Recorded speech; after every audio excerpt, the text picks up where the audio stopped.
Сплас на оптимизмот кај владеачката коалиција дека Македонија во јуни ќе добие датум за почеток на преговорите со Европската Унија. За лидерот на ДУИ Али Ахмети, важно било земјава да добие зелено светло од Брисел, без разлика дали позитивниот сигнал ќе дојдел во јуни или подоцна.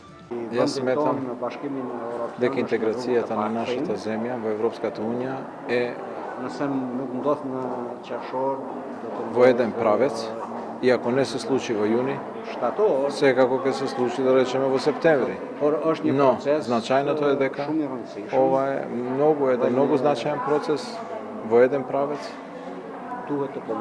и треба да работиме во правец на забрзување на стандардите кои што не доближуваат со Европската Унија, посебно владењето на правото, борбата против криминалот и корупцијата. Дека земјава е се подалеку од влез во Унијата потврда е и најновата нацрт стратегија на Европскиот парламент, во која нема ниту П од очекуваното проширување. Напротив, европарламентарците се насочени кон други приоритети, како што се климатските промени, демографијата и урбанизацијата. За ова алармираше и пратеникот од редовите на ВМРО ДПМН Антонио Милошовски, кој на социјалните мрежи пиша дека овој документ бил подготвен лично од представници на Европскиот парламент, Комисијата и Службата за надворешни работи. Затоа, почитувани колеги политичари, не барајте анти-ЕУ и анти-енларжмент причини внатре во Македонија, Србија, Босна, Црнагора, Албанија или Косово. Туку барајте ги внатре во Брисел и уште 3-4 влијателни земји членки.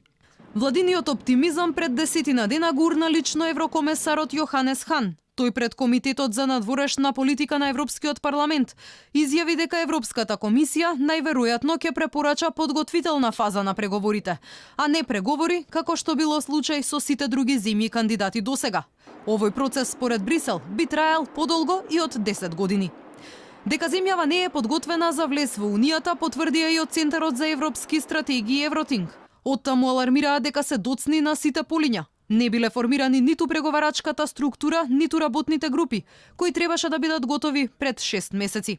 Од друга страна, проблем за европскиот напредок на Македонија има и во самата Европска Унија, особено колебањето на Франција и на Холандија по прашањето за проширувањето. Од Хак и Париз бараат јасни резултати, посебно во борбата против корупцијата и организираниот криминал, но и напредок во сите други области.